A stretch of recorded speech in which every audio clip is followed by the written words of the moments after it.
Vamos a ver.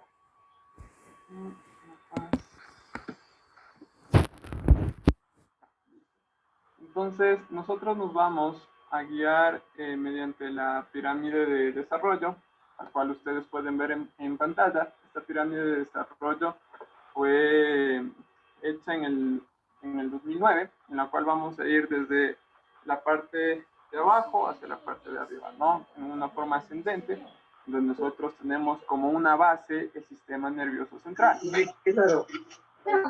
El sistema, no sé si pueden apagar el micrófono, por favor. Gracias.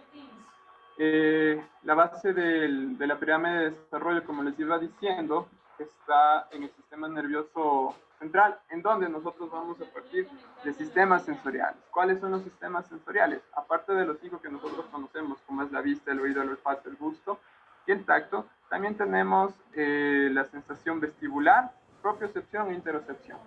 La vista, obviamente, como todos conocemos, nos permite ver, ¿no?, el mundo, o sea, en imagen, lo que sería un contexto totalmente objetivo. El oído nos permite, obviamente, sería escuchar, oír todas las sensaciones externas del mundo. El gusto, obviamente, la parte de degustar, saborear, que es lo que nosotros estamos experimentando. El tacto es netamente la sensación táctil, ¿sí, no?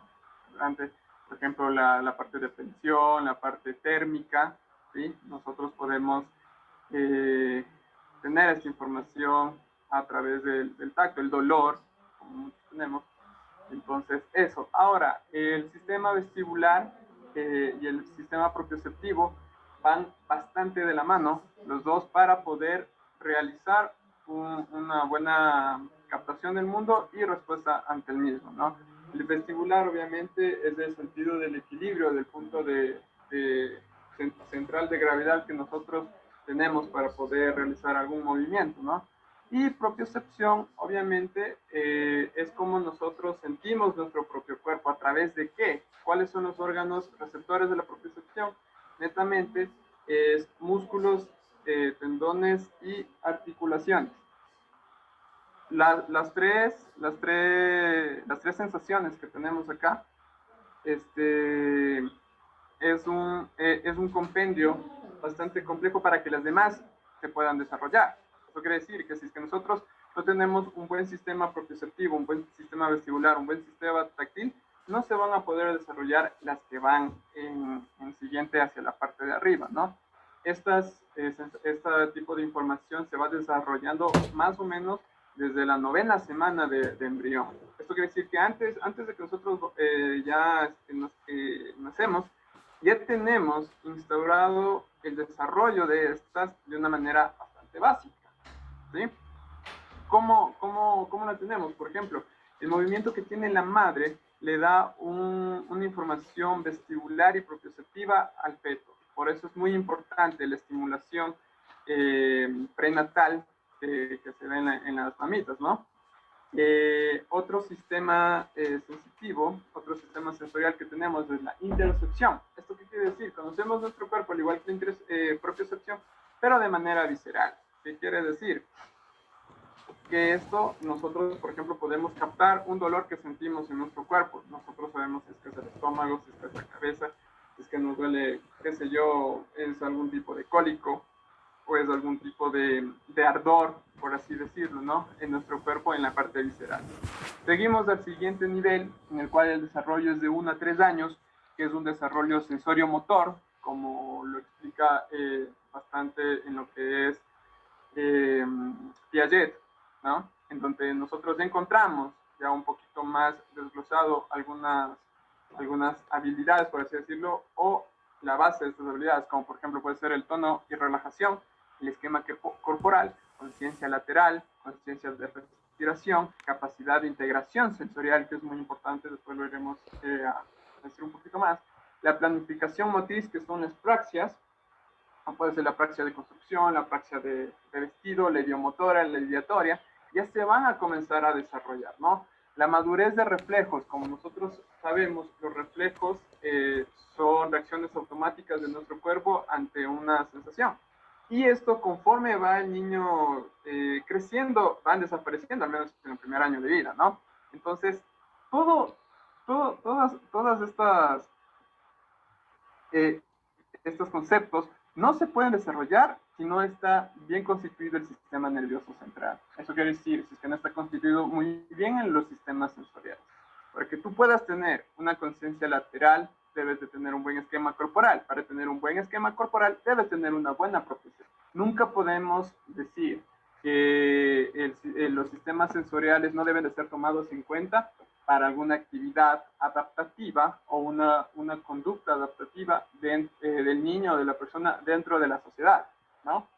Entonces, nosotros ya pasamos de 1 a 3 años, vamos ahora de 3 a 6 años, en donde nosotros ya tenemos una organización espacial. Acá ya tenemos que tener en cuenta que ya estamos hablando con un niño preescolar, ¿no? Y estos son requisitos, por así decirlo, para comenzar a adquirir más conocimiento, más habilidades y obviamente para la parte educativa, la parte de aprendizaje.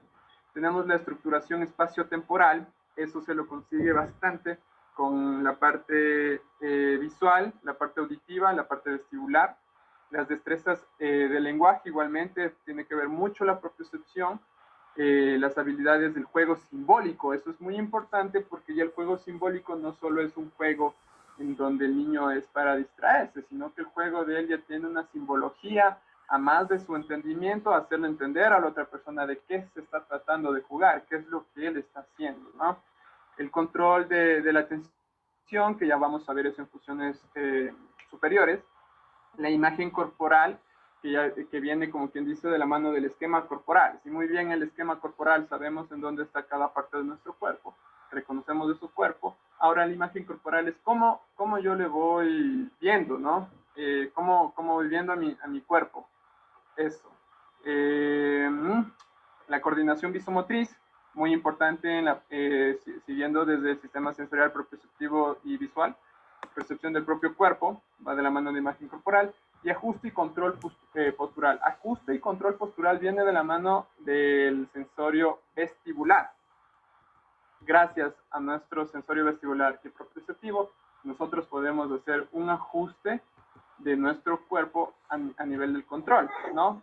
Siempre teniendo en cuenta los 3 puntos de gravedad que tiene nuestro cuerpo para poderse acoplar a la fuerza de gravedad que tiene la Tierra. Esto es un desarrollo perceptivo motor, como les dije, ya esto tiene que ver mucho con lo que son funciones superiores y esto va de la mano, obviamente, en el desarrollo de un niño preescolar. Ahora, siguiendo de 6 a 12 años, estamos hablando casi al término de un desarrollo en donde ya tenemos el desarrollo de procesos superiores mucho más maduros, en el cual nosotros ya encontramos una motricidad fina mucho más compleja, mucho más audaz, tenemos una capacidad de inhibición motriz, tenemos la capacidad de un aprendizaje académico, lo cual ya podemos retener mucha información, en donde siempre está incluido la memoria, la atención, la concentración, ¿no? La autonomía personal, que ya viene un poquito también en lo que es el desarrollo social de la persona. Entonces, imagínense todo lo que nosotros tenemos que pasar por sistemas sensoriales para llegar a un nivel bastante alto, como decir la parte social, ¿no? Eso. Y al último, contamos con la conducta adaptativa. O, como otros autores lo pueden deducir, que en la última peldaño de esto está la persona en sí, la persona participativa en su entorno, la persona que está totalmente en relación de una entrada y salida de información y de respuesta en el entorno. Esto ya conforma en sí la persona totalmente. Sin embargo, la estimulación sensorial, o sea, obviamente nosotros tenemos que tener en cuenta que para la estimulación sensorial, como ustedes están en la carrera de desarrollo infantil, lo van a utilizar bastante en niños, ¿no? Pero la estimulación sensorial también va de la mano para personas adultas. Porque si es que nosotros encontramos de una persona adulta que tenga algún tipo de dificultad en lo que es aprendizaje académico o la conducta adaptativa o la motricidad fina o qué sé yo, me voy un poco más abajo, tiene algún tipo de problema en percepción del propio cuerpo o así, nosotros podemos ayudar con estimulación sensorial. Siempre teniendo en cuenta que la intervención que nosotros vamos a hacer o el estudio que nosotros vamos a hacer siempre va también para futuro, ¿no? Por ejemplo, en esto se pueden ver en personas autistas adultos, por ejemplo, también en caso de parálisis cerebral adulto, en trastornos específicos del aprendizaje que ya son personas adultas, tú vas a ver que si es que hay algún tipo de dificultad o algún tipo de disminución de la función, por así decirlo, de este desarrollo, vas a encontrar que si es que tú trabajas o intervienes bastante en lo que son los sistemas sensoriales, vas a encontrar mucho significado y mucho apoyo para poder ayudar a esa persona, ¿no? Entonces, esto tiene que tener muy en cuenta al momento de hacer una estimulación sensorial, siempre partiendo desde los sistemas sensoriales que están dados. Hay muchas personas que solo se concentran en los cinco sistemas sensoriales, los más comunes de conocimiento. Por ejemplo, solo se orientan en la vista, en el oído, el olfato y el gusto. Y dejan de lado las otras sistemas sensoriales. Últimamente, casi en los últimos 5 años, se ha comenzado a dar más importancia a lo que es la propiocepción, bastante importancia a lo que es el tacto, bastante importancia a lo que es la parte vestibular. Y es importante cuando tú trabajas esto, cuando ya estés una integración sensorial mucho más enfocada y idealizada o guiada hacia una intervención ya mucho más compleja, ¿no? En un Yukon o sin discapacidad. De la estimulación a la integración, toda la información que recibe el cerebro hace que este se active, ¿ya? Un cerebro que no recibe información está un cerebro inactivo, es un cerebro que no puede activarse. Este cerebro procesa la información, elabora la respuesta y da lugar al desarrollo de conductas y comportamientos de aprendizaje, ¿no es cierto? Entonces, nosotros no podemos quedarnos en una estimulación solo con el estimular. O sea, si es que yo estimulo, ¿qué va a pasar? Tenemos que hacer estimulación, el procesamiento de la información en el cerebro de esa estimulación y cómo el niño o cómo la persona va a responder, qué conducta o comportamiento adaptativo o aprendizaje va a dar. ¿Ya? Cada sentido interacciona con otros para componer un cuadro completo de quiénes somos, dónde estamos, qué hay en nuestro alrededor. Se les dice una completa interacción de todo el mundo que nos rodea. En muchos de nosotros el desarrollo de los sentidos y la integración de estos sentidos que sucede de manera automática, inconsciente y sin esfuerzo. Muchos niños ni siquiera, o sea, no es de que van a decir yo voy a procesar esta información y voy a dar tal respuesta, o es como que para pensar la recepción de ese estímulo. Casi, o sea, todos los niños sin discapacidad, casi la mayoría, no todos, es un proceso automático. Muchos de nosotros capaz que tuvimos un proceso automático, pero hay personas o hay niños que no pueden hacer esto de persona automática, que les cuesta trabajo realizarlo o su ambiente no está totalmente adaptado según sus capacidades que tienen en su cuerpo, ¿no? En su desarrollo.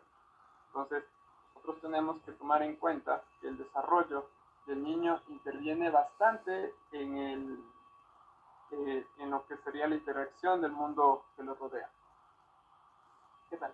En otros casos, como en las personas con alteraciones sensoriales y en la persona con discapacidades, este proceso es ineficaz, lo que se está diciendo, y requiere mucho esfuerzo y atención con pocas garantías de éxito. Cuando nosotros vemos o cuando nosotros estamos al tanto de estos esfuerzos que tiene que hacer la persona para poder procesar la información, es en donde nosotros tenemos que tener una alerta y debemos de realizar con un grupo multidisciplinario, si hay el caso, hacer una correcta evaluación sobre su estado de desarrollo. Saber cómo nosotros lo podemos ayudar partiendo desde sus capacidades, de sus habilidades. Y no solamente de sus capacidades o habilidades como persona o como interno, ya que nosotros también tenemos que ver lo que sería el espacio de fuera, hacer una valoración del ambiente donde se desarrolla el niño. ¿Ya?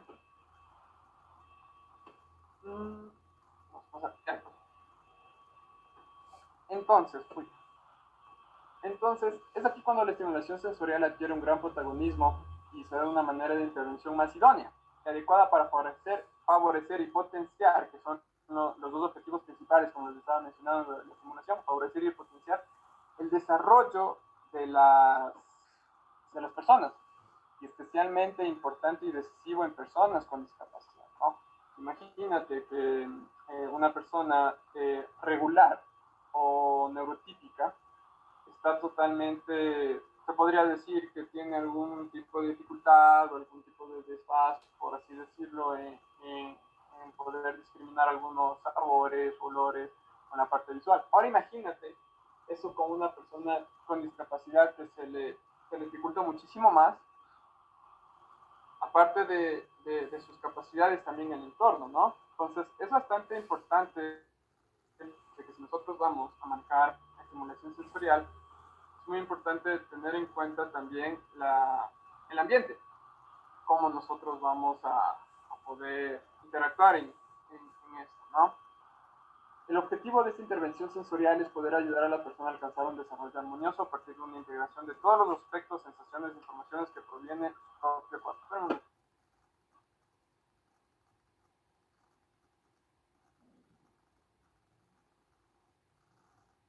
Ahora sí, disculpen. Según Aires, antes de aprender a leer, escribir y calcular, tenemos que dar un significado a lo que vemos o escuchamos. Debemos ser capaces de planificar nuestros movimientos y organizar nuestro comportamiento. Quiere decir, todas las conductas que nosotros realizamos o hacemos deben de tener un significado. Y más allá de tener un significado, esa persona o ese niño debe de hacer que ese significado pueda llegar al interlocutor o a la persona que nosotros estamos nosotros desarrollando, ¿no?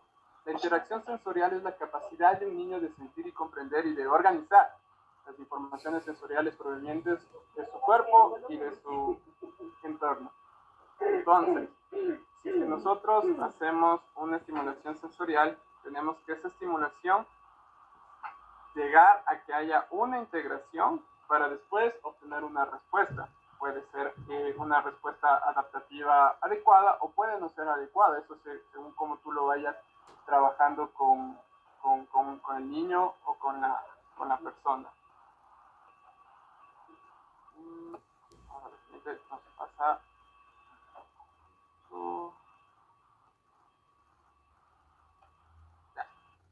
Entonces, ahora hablando de terapia de estimulación sensorial, en el cual, como les estaba diciendo, no puede ser aplicado solo a niños menores de 6 años, también puede ser aplicado a personas adultas, ¿sí?, que tengan algún tipo de dificultad en el ámbito sensorial. ¿En qué consiste la terapia de estimulación sensorial? Estimulación de todos los sentidos mediante estímulos y actividades significativas. Si es que tú no le encuentras una actividad significativa en el momento de la terapia, no estás trabajando nada, porque no estás trabajando el procesamiento de esa información. Siempre estas actividades deben de ser controladas por el terapeuta, pero dejando al niño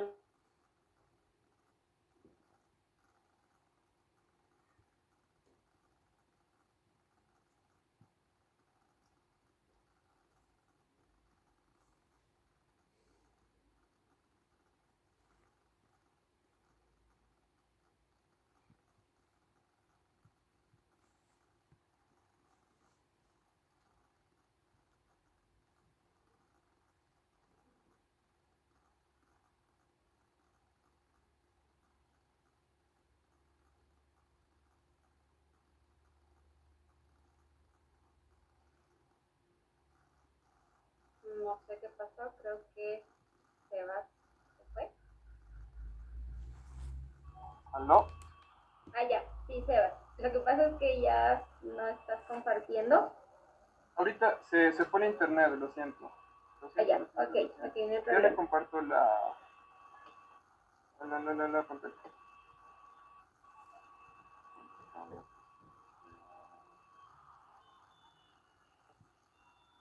Si me pueden ayudar 2 segundos.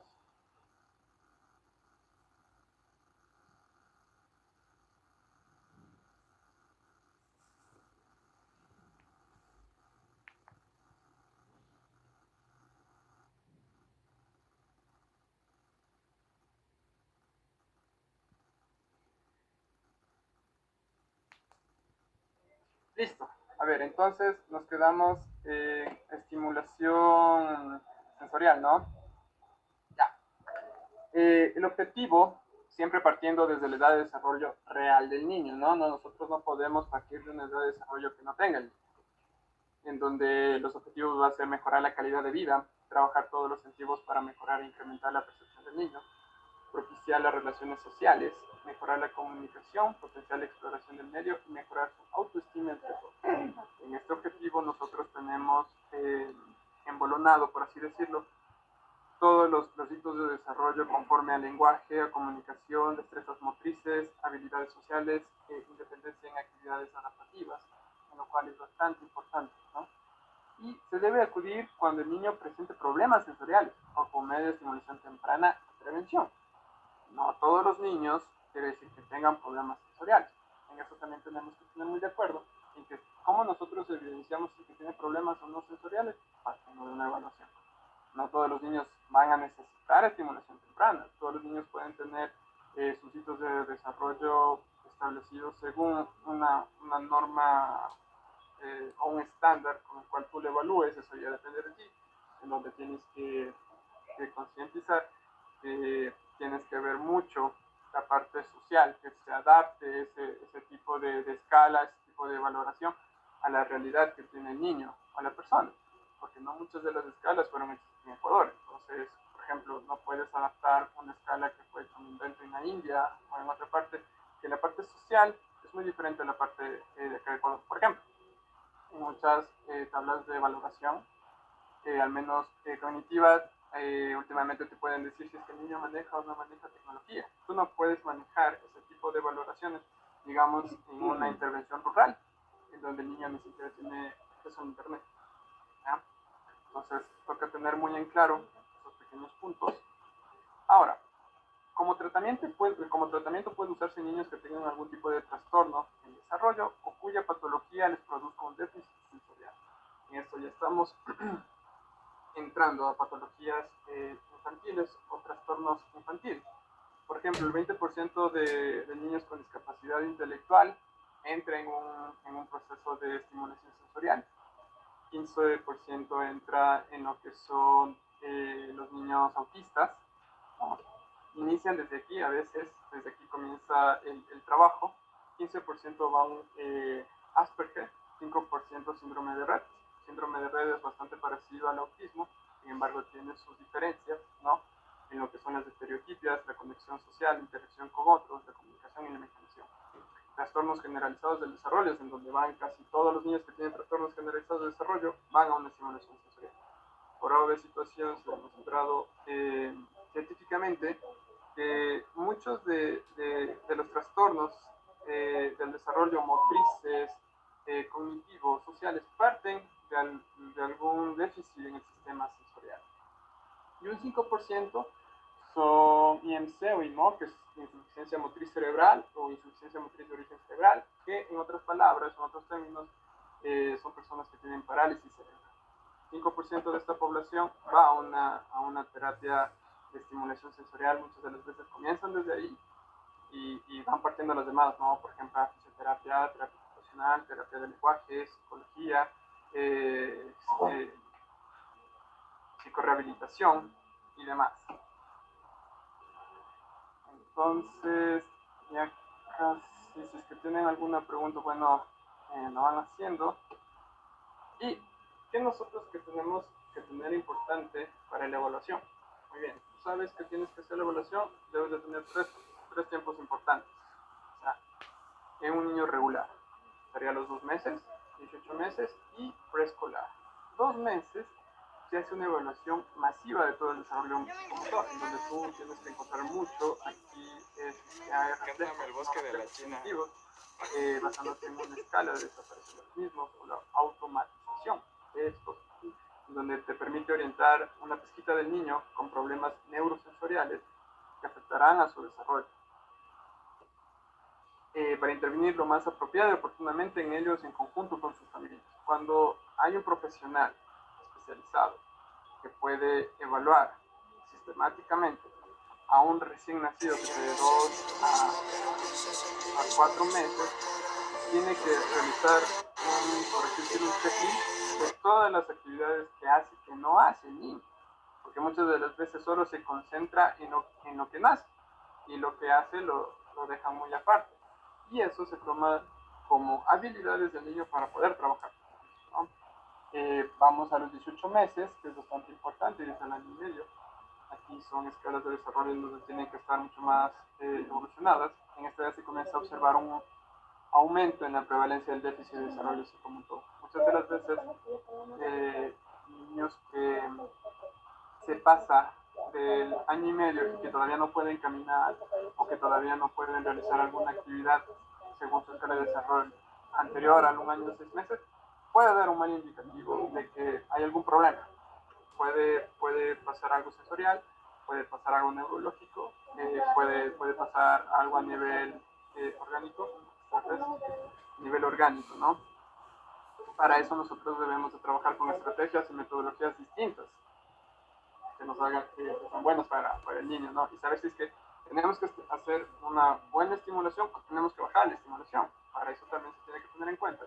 Si es que el niño tiene una entrada sensorial bastante abierta, bastante cerrada, según cada sistema sensorial. Hay niños que son, por ejemplo, muy visuales, entonces tú ya dices, bueno, el niño es bastante visual, yo entro por ese canal de información para poderlo ayudar.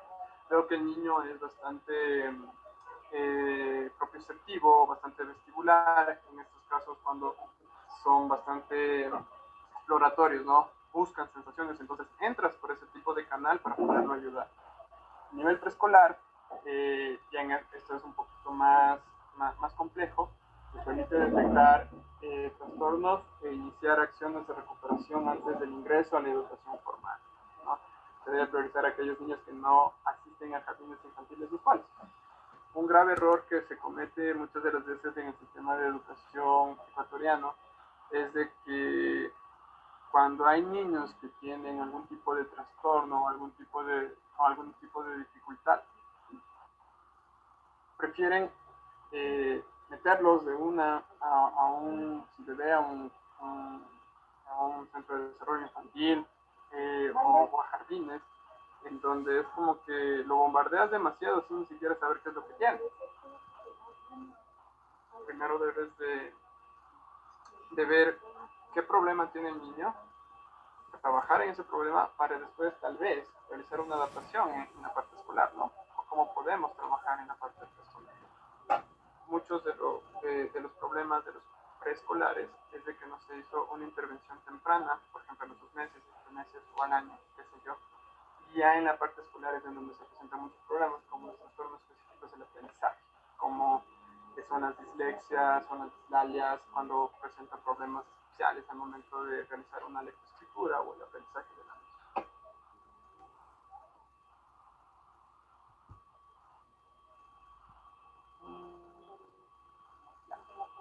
¿Cuáles son los resultados y la importancia de la estimulación sensorial? Esto es bastante importante. Se ha demostrado que los niños que participan en programas de estimulación sensorial tienden a ser mucho más exitosos en sus actividades escolares, más competentes en la forma social, emocional y muestran un mayor desarrollo verbal e intelectual durante la infancia, siempre y cuando sepamos cómo guiar esta estimulación sensorial, no hiperestimularlo, no darle estimulaciones porque sí.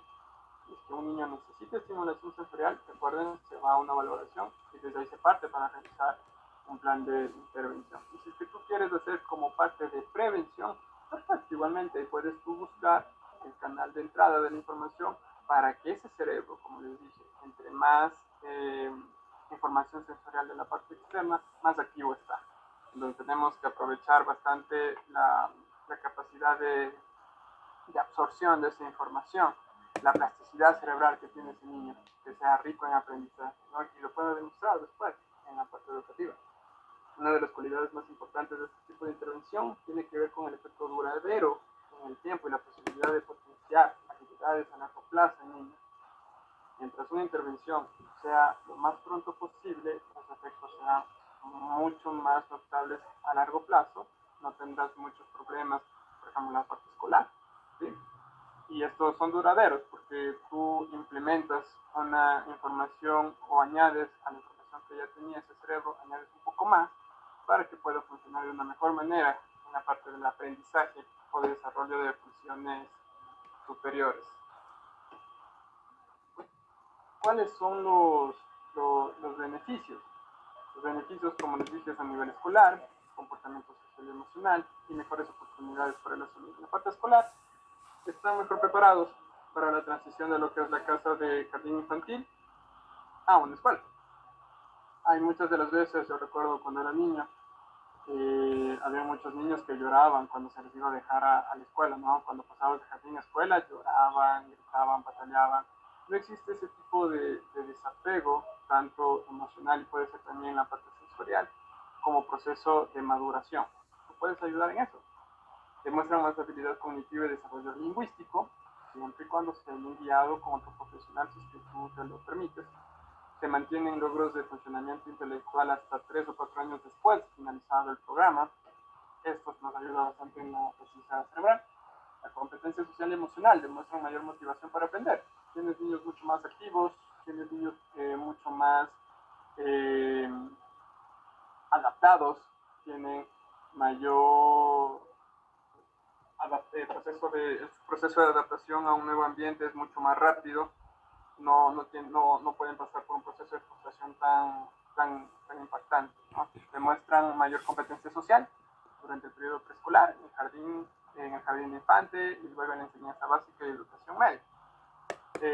Siempre y cuando se hace una terapia de estimulación sensorial, lo puedes hacer individual, lo puedes hacer grupal, siempre y cuando puedas sobrellevarlo, y eso aumenta mucho más a varios hitos de desarrollo o componentes del desarrollo como la socialización o la parte lingüística.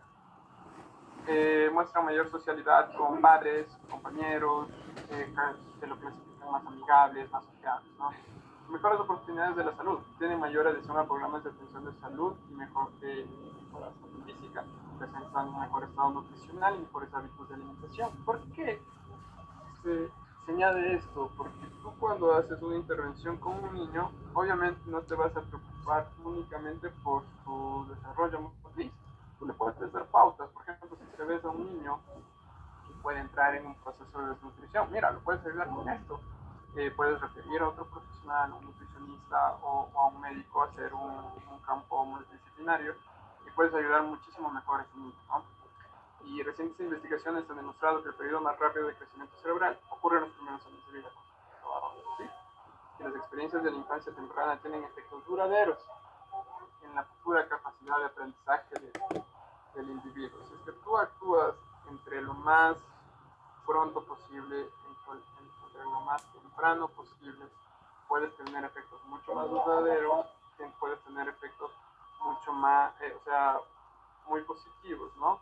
En lo que tú quieres realizar, de acuerdo al desarrollo del niño. Si es que tu intervención es un poquito más tardía, no necesariamente quiere decir que tú no vas a lograr esas metas, esos objetivos, sino que te vas a demorar más o tienes que crear otras metodologías o otras estrategias adicionales.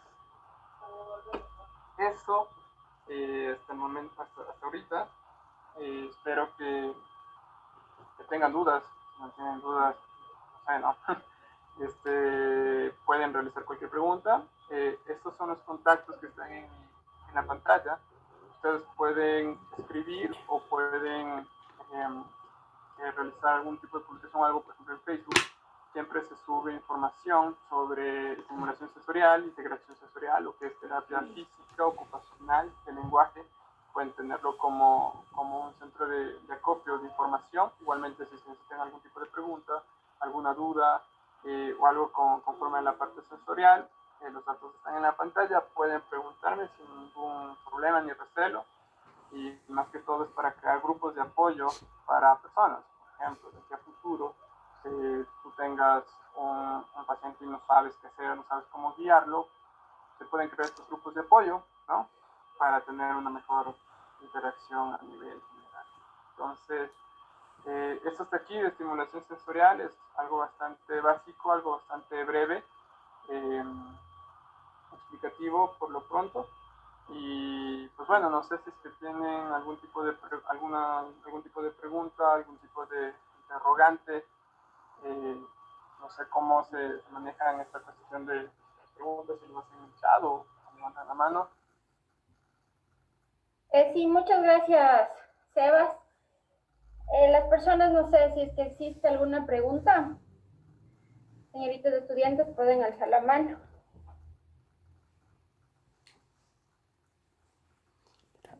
Pregunta de examen.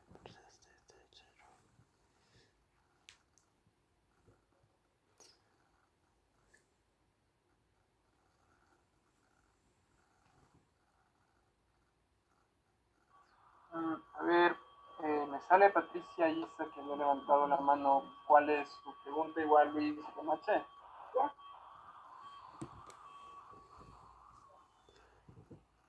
A ver, yo. Señorita Isa Patricia, por favor, realice la consulta. Licenciada.